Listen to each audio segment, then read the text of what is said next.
우선 시작하면서 제가 기독교 우파라는 이제 개념으로 이 문제에 접근을 했는데요.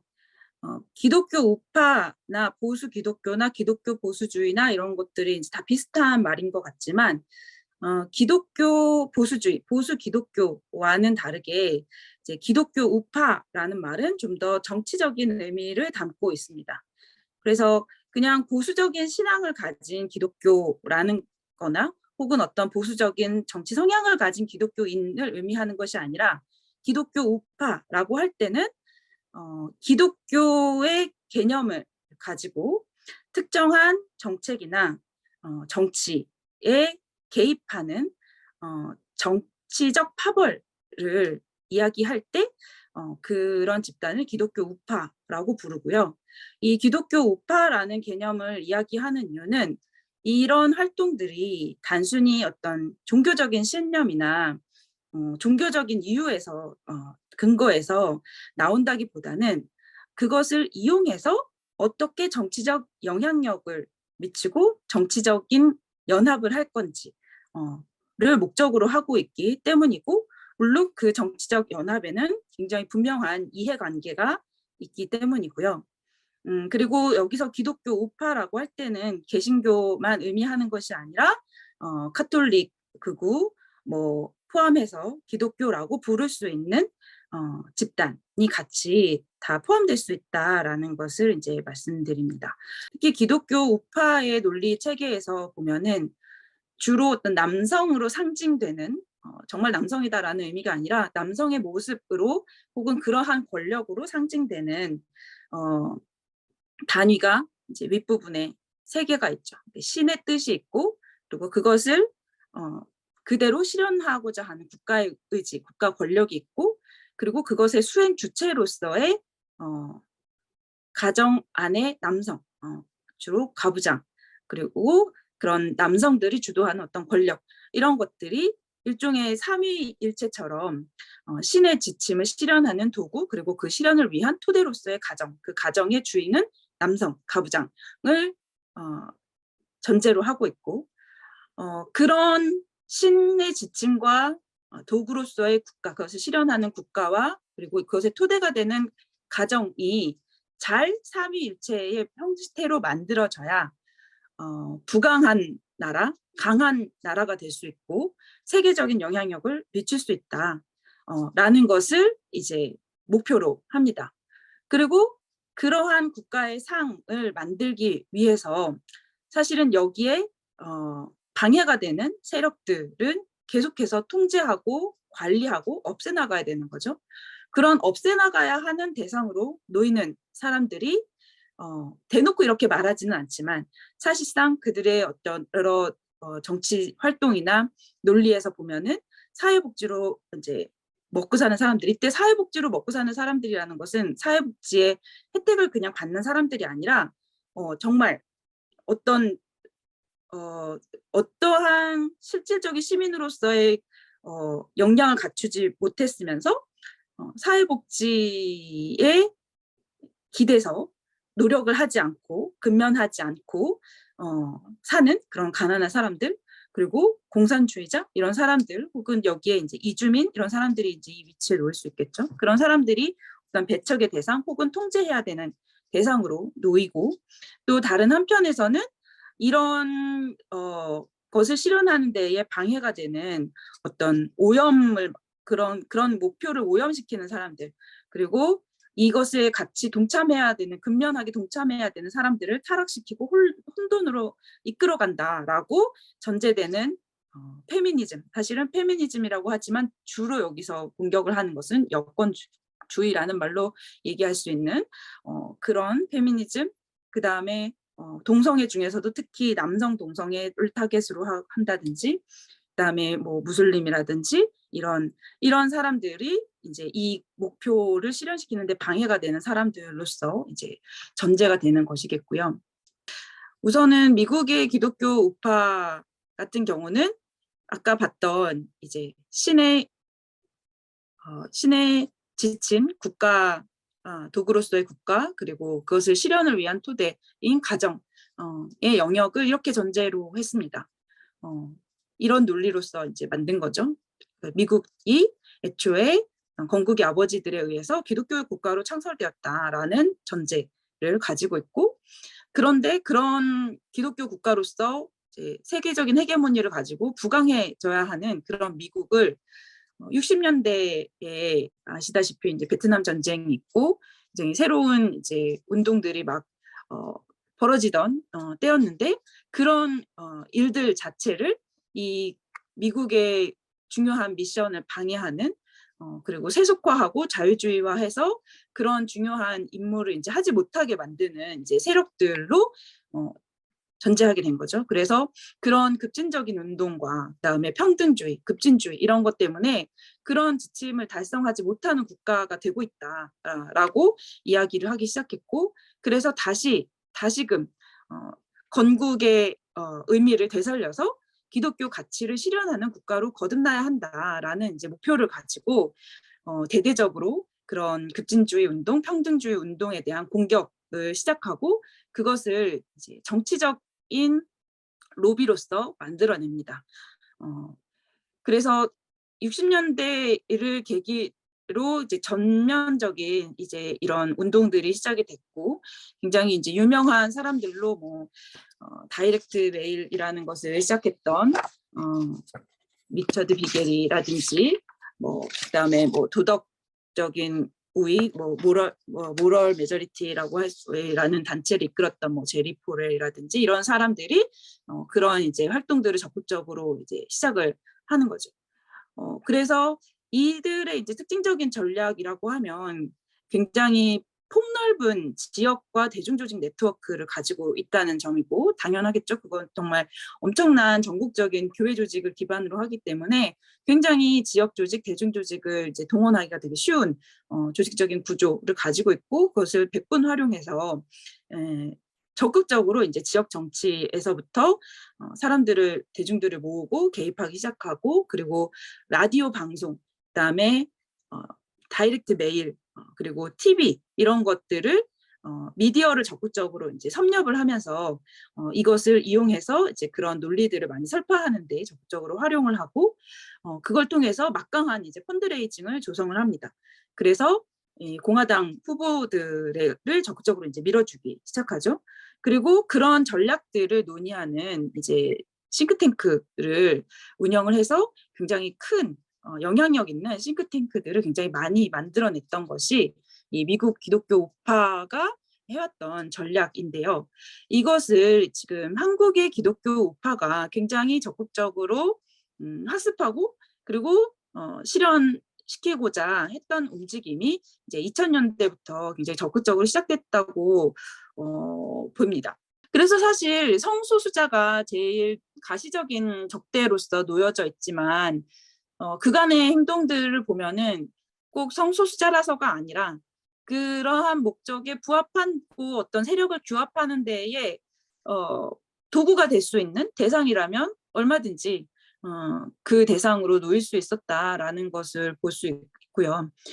그렇기 때문에 사실은 이 사람들의 움직임에서만 연합이 일어났던 것이 아니고, 기억을 떠올려 보시면 2014년, 15년 퀴어 문화 축제에 이들이 적극적으로 그 행진을 가로막고, 그다음에 그때 당시에 동시적으로 이 세월호 유가족에 대한 공격, 뭐 서북청년단의 등장, 민주노총의 여러 이제 노동 현장에 대한 공격, 이런 것들이 이제 벌어지면서 사실은 인권운동에서도 굉장히 중요한 연대가 형성되게 되었어요. 그래서 이들만 연합을 한 것이 아니라 이들의 운동에 맞서서 우리도 마찬가지로 성소수자, 그다음에 페미니즘, 그다음에 많은 여성 단체, 시민사회 단체들, 그리고 뭐 민주노총의 여러 이제 노동조합들, 이런 다양한 시민사회 단체들이 퀴어 문화 축제에 더 적극적으로 참여하고, 또 성소수자 운동에도 다양한 의제로 같이 결합하는 그런 계기가 또 되기도 했습니다. 그런 활동들이 이제 보수 정치하고 만나면서 어떻게 되느냐. 사실 이제 그 뭐 국민의힘 여기서 보수 정치라고 할 때는 국민의힘만 이야기하는 것은 아닙니다. 더불어민주당 안에도 너무나도 많은 이제 영합하는 세력들이 있고 그런데 다 포함해서 그런 보수 이 세력들과 같이 연합해서 어떤 정치적인 이해관계를 가지고자 하는 그 보수 정치 세력들에게는 어떤 이해관계가 있느냐? 우선은 지역에서 지지 기반이 취약한 사람들일수록 그리고 어떤 선거 분위기에서 어떤 그 세력이 비등비등하거나 혹은 애초에 다른 논리로는 자신의 지지 기반을 만들기가 어렵거나 할 때 그런 위기 의식을 가진 정치인들에게 아주 적극적인 지지 기반이 되어줄 수 있다라는 그리고 그걸 통해서 또 사실은 여러 뭐 비용이나 이런 권력 관계 같은 것들을 같이 또 자원을 마련해 줄 수 있는 지지 기반으로서의 역할을 하기도 하고요. 또 사실은 이 정치인들이 자신의 생각, 자신의 신념이라는 것을 충분히 가지고 설득할 만한 역량을 가지고 있지 못하기 때문에 대한민국의 대부분의 정치인들과 정당들이 사실 그러하기 때문에 어떤 정책이나 방향으로서 국민들을 설득하고 그것을 통해서 정치적인 영향력을 확보하는 것이 아니라 매 선거 시기 때마다 타 정당, 타 후보에 대한 차별성을 가질 수 있는 이슈들을 자꾸만 이제 끌어오게 되는데 그런 이슈가 될 수 있는 그래서 다른 정치인과 정당과 차별화를 가질 수 있는 어떤 정체성으로서 이 기독교 우파의 논리들을 필요할 때 가지고 와서 그런 정체성을 만드는 모습도 볼 수 있습니다. 특히 이제 최근에 많이 하고 있는 게 이런 성폭력, 성교육에 이제 개입하는 방식인데요. 여기서도 보면 여성가족부 여성참여 확대 사업에 선정되었다는 것도 여성가족부의 이 사업 선정 방식이나 이런 것도 어떤 게 정말 옳은 방향인지에 대한 정치적 역량이 부족하고 사실 그런 것에 대한 기준이 없기 때문에 이런 단체들이 여기에 계속해서 개입할 수 있는 여지를 만들고 있는 거겠죠. 그래서 성풍선 양성 과정이 뭔가 봤더니 이런 거예요. 이런 식으로 구성이 되어 있습니다. 근데 페미니즘의 역사가 있어요. 여기서 저는 페미니즘의 역사를 우리가 생각하는 페미니즘의 역사로 가르칠 것 같지는 않아요. 보통 여기서 이런 데서 이제 페미니즘의 역사를 얘기한다는 것은 페미니즘의 어떤 이 역사 일부를 가지고 온 다음에 그것이 왜 잘못됐는지를 여기 얘기하는 방식으로 그리고 양성평등이 왜 중요한지를 이야기하고 보수적인 어떤 가족 윤리 이런 것을 이 페미니즘의 역사와 되게 애매하게 뒤섞어서 그리고 여성의 권리를 굉장히 여성의 어떤 수동적인 역할 그리고 여성의 그 가정 내에서 하는 역할이 사실상 여성에게 가장 좋은 거고 가장 어떤 평등한 거다. 여성의 역할에 맞는 거다라는 것을 강조하는 방식으로 이런 페미니즘의 역사를 굉장히 이상하게 왜곡해서 이제 가르칩니다. 그렇기 때문에 보시면 그 다음 강의 주제가 현대 여성의 실태와 나아갈 방향이죠. 네, 페미니즘의 역사를 어떻게 말하고 그 다음에 현대 여성의 실태와 나아갈 방향으로 가는지 대충 짐작이 되실 것 같습니다. 그리고 그 다음에 이어지는 게 남녀 해부 생리 질환입니다. 그러니까 여기서는 트랜스젠더라든지 이런 어떤 다른 성적 지향, 성별 정체성에 대한 얘기를 이제 차단하기 위해서 하는 거겠죠. 남녀의 해부 생리 질환 그래서 굉장히 이제 이분법적으로 그리고 사실은 여기서 얘기하는 것들 굉장히 과학적 근거가 없는 어떤 내용들을 바탕으로 마치 그것이 어떤 기본적인 원리인 것처럼 이런 강의들을 계속하고 그 다음에 시민단체 학부모 입장에서 바라보는 성교육과 시민운동의 방향성으로 가죠. 그래서 사실은 여기에서는 지금 그때까지 공유했던 어떤 강의의 내용들을 선동하는 어떤 단계로서 이제 나아가는 겁니다. 그래서 시민단체와 학부모 입장에서 이제 지금까지 이런 성교육이 잘못 이루어지고 있었으니 학부모로서 청소년을 지키기 위해서 학부모의 권리로서 적극적으로 나서라 이런 이야기를 이제 하게 되고 그것에 대한 여러 가지 혐오와 이런 것들을 이제 조직하는 방식으로 뭐 이 조기 성애와 성교육의 문제 이런 것들을 이제 얘기하고 부모 교육하고 이런 방향으로 이제 나아가더라고요. 이것을 하나의 교육 과정으로 만들고 양성 과정으로 만들고 그리고 이걸 통해서 성문화센터를 통해서 또 각 급 학교에 이제 들어가고 하면서 이 영역들을 계속해서 장악해 가고 있는 것이 지금 굉장히 주목할 만한 중요한 문제이고 그래서 지금 학생인권 조례 폐지 반대 또는 이제 각 지역에서의 조례 제정 이런 운동을 굉장히 열심히 하고 있지만 실질적으로 지금 조례 제정은 표면적으로 드러나는 문제일 뿐이고 그것을 만들기 위한 운동 같은 것들이 이런 식으로 계속해서 벌어지고 있다는 것이 이제 중요하게 봐야 될 부분인 것 같습니다. 제가 지금 소개드리는 문서가 그 중에 하나인데요. 유엔의 경제적, 사회적, 문화적 권리위원회라는 게 있어요. 여기에서 성과 재생산 건강 권리에 관한 일반 논평 22호라는 것을 발표했습니다. 이것은 뭐 성적 지향, 성별 정체성뿐만이 아니라 이 사회에 살아가고 있는 사람들이라면 누구나 자신의 성 건강, 성적 권리, 재생산 건강, 재생산 권리에 대해서 국가로부터 이런 권리들을 보장받을 수 있어야 된다라는 것을 종합해 놓은 문서라고 보시면 되고요. 여기에 보시면 뭐라고 되어 있냐면 성과 재생산 건강권은 자유와 권리의 집합을 포함하고 그리고 그런 것들의 완전한 향유를 보장할 수 있는 여러 시설, 재화, 정보 일체에 대해서 방해받지 않는 접근이 보장되어야 된다. 그런 내용들을 포함한다라고 이 유엔에 참여하고 있는 국가들은 이것을 다 보장해야 된다라고 이제 명시하고 있는 것입니다. 우리가 차별금지법 얘기할 때 차별금지법의 내용의 핵심이 바로 이거죠. 어떠한 사람도 자신이 이용해야 되는 공적인 어떤 시설이나 재화, 정보, 일체에 대해서 차별받아서는 안 된다, 배제받아서는 안 된다라는 이야기를 하고 있는데 그것이 바로 여기에 이제 포함되어 있는 겁니다. 그래서 마지막으로 제가 강조하고 싶은 것은 성소수자는 성소수자로만 살지 않는다는 겁니다. 사실 저는 최근에는 되게 이제 너무 피곤해지는 것 같아요. 제가 성소수자라는 것이 중요해질 때는 성소수자로서 차별받을 때입니다. 뭐냐면 제가 일상생활을 살아갈 때 성소수자라는 정체성이 저에게 그렇게 뭔가 일상적으로 너무 중요하고 저에게 제일 중요하고 이런 문제는 아니거든요. 저는 성소수자로서 제가 사랑하는 사람과 살고 있고 그것으로서 행복하고 그리고 그렇게 행복을 유지할 수 있는 사회였으면 좋겠어요. 그런데 이 성소수자로서 자꾸만 말하게 되고 그런 상황 자체가 너무나 저에게 제일 우선순위의 어떤 심각한 문제가 되게 만드는 것은 차별이 작동할 때입니다. 많은 성소수자들이 세상을 떠났어요.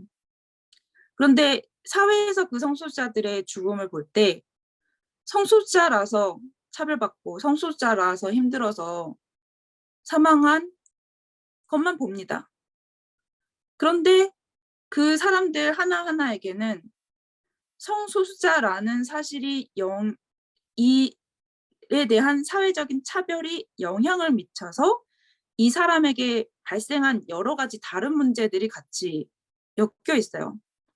무슨 얘기냐면 A라는 사람은 성소수자로서 살아가는 동안 차별을 받고 혐오를 받아서 힘들었는데 그 사람이 세상을 떠나게 된 것은 성소수자로서 받는 혐오가 차별이 힘들어서가 직접적인 원인이었다기보다는 그 차별과 혐오로 인해서 발생한 문제들, 집에서 쫓겨나서 혼자 살 길을 찾아야 했다든지 학교를 그만둬야 했다든지 일자리를 구하기가 어려웠다든지 직장에서 성소수자라는 이유로 심각한 대우를 받았다든지 해고가 되었다든지 또는 그런 이유들로 인해서 살 곳을 찾기가 어려웠다든지 그런 문제들이 직접적인 이유가 된다는 거죠.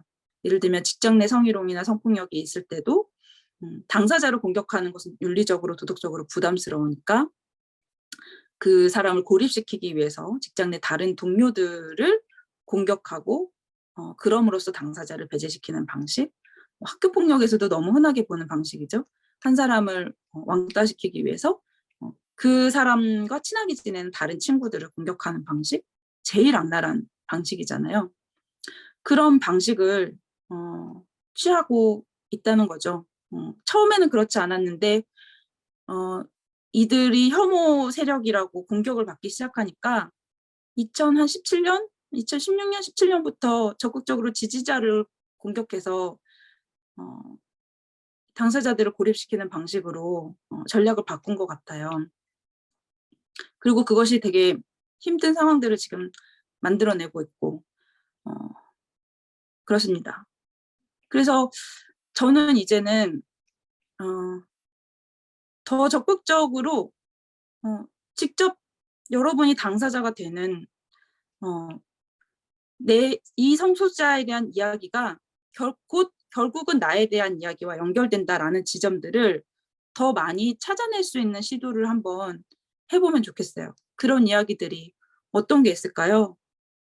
그 이야기들을 어떻게 찾아낼 수 있고 또 어떤 지점에서 그런 이야기들을 같이 할 수 있을지를 저는 이 강의 후에 시간을 통해서 같이 좀 이야기를 나눠보고 싶고요.